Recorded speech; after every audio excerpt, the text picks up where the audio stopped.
John, congratulations on being inducted into the California Wrestling Hall of Fame. Thank you very much. I have a few questions I'm going to ask you about your background. All right.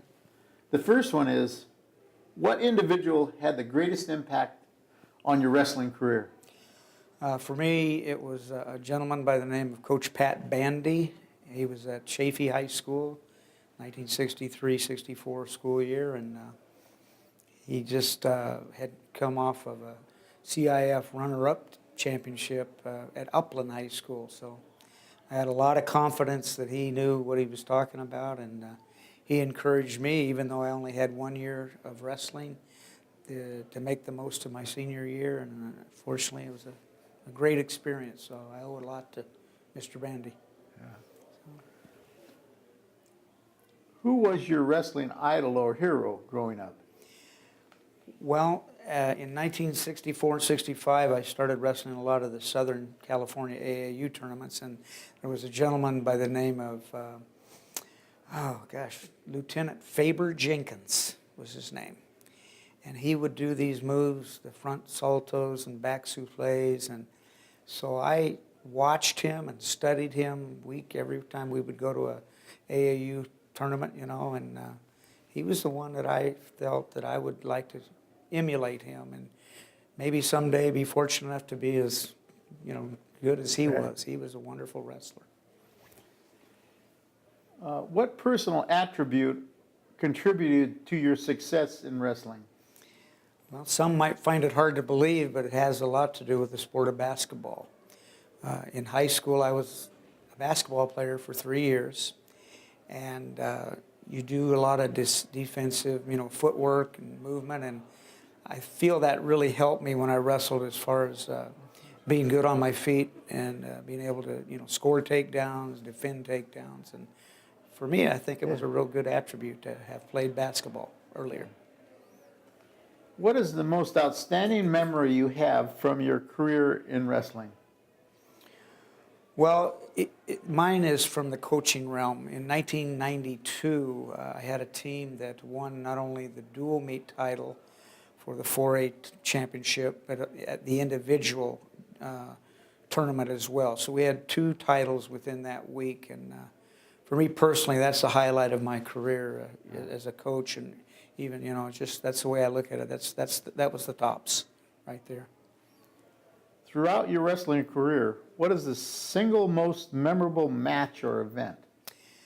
That would have been in 1969 in San Diego, California. The Armed Forces Inter-Service Championships were held. I came in as the defending champion in the freestyle and runner-up in Greco the year before. And I was fortunate to win the freestyle and the Greco, defeating a young man that had placed in the NCAA. Ronald Iwasaki was his name. And so I had just a great week. The following week, I was able to take third in the national finals in Greco, and that's just, to me, the epitome of highlight for me as a wrestler. So. Great. What made you get involved in the sport of wrestling? After I was cut from basketball, my father encouraged me to try wrestling. And so I really was hesitant at first, never having tried anything like that.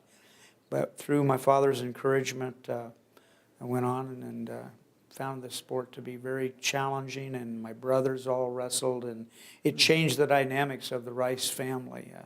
It's just been wonderful for us for our whole life.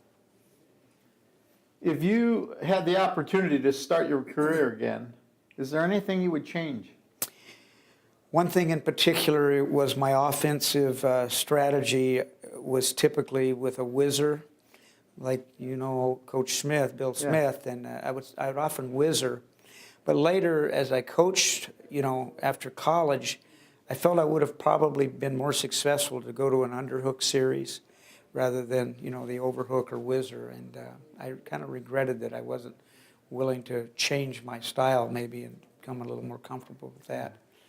And as a coach, one of my greatest disappointments was that I didn't really develop or push getting a kids program going, junior high level where I coached, because we never really had that. I'd only get the athletes as ninth graders and then coach them from there.